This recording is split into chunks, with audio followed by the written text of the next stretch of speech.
Good day, everybody. My name is Monray. I'm from the Faculty of Natural and Agricultural Sciences within the Department of Biochemistry, and I was part of the cohort for the 2022 Novice Teaching Award. Firstly, being part of the 2022 cohort for the Novice Teaching Award, I consider this to be a significant milestone in my career.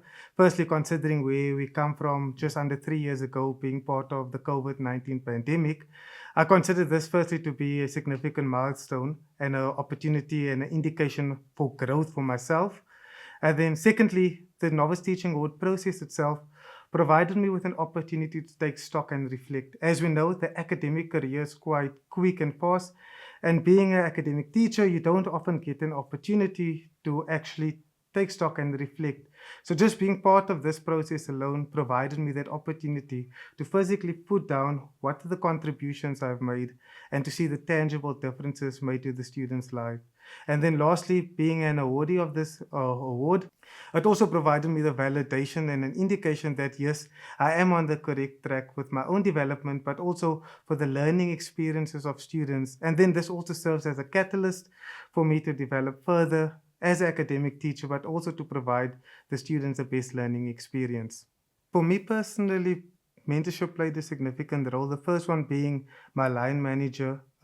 Considering that you're a new academic in this big space and you have an opportunity for a line manager to give you that freedom to say, please focus on this. All your other academic responsibilities are important, but this is just as important. So I think, firstly, from a line manager's perspective, that really gave you an opportunity to be like, I really want to focus on this and produce something excellent.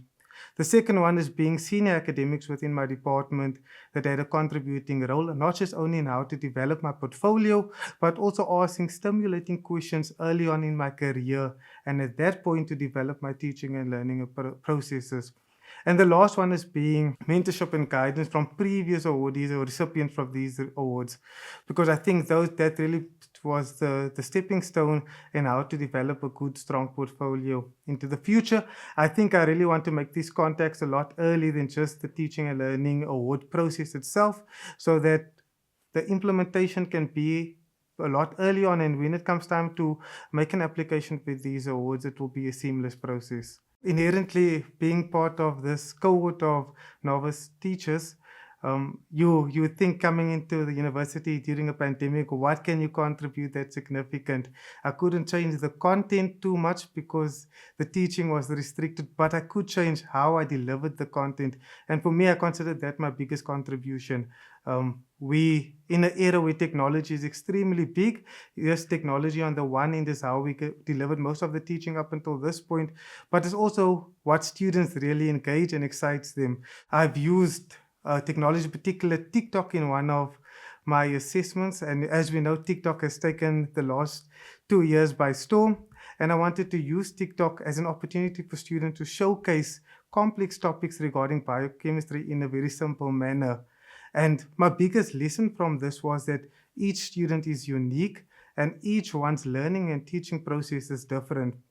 Again, as an example of this, I had a group of students that struggled with the traditional learning approaches. So that is having a lecturer stand in front of class and then writing the assessment. And instead, I created this TikTok video concept assignment where students could then use that to express their understanding of a particular topic.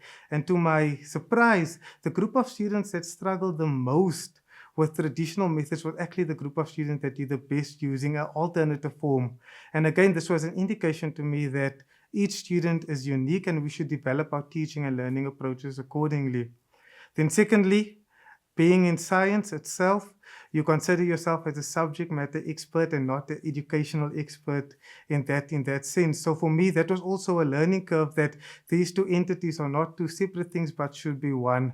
And in that way, I think in how I contributed is that in how I delivered it and how the feedback from students were in this particular role. I think the first thing and the main important thing, the main thing needs to be the main thing, and that students be the winners at the end of the day. If the students comes first, the rest of the process will be quite easy. Secondly, we need to see constructive alignment between what we want to achieve and how we expect students to behave during the course of the semester. In particular, if we want to set up a particular assessment, the assessment needs to be aligned with the learning outcomes of that particular study unit or module. So we need to see this golden thread moving through our teaching and approaches. And I think having those key concepts in place will put up a good and strong portfolio of evidence for the teaching award.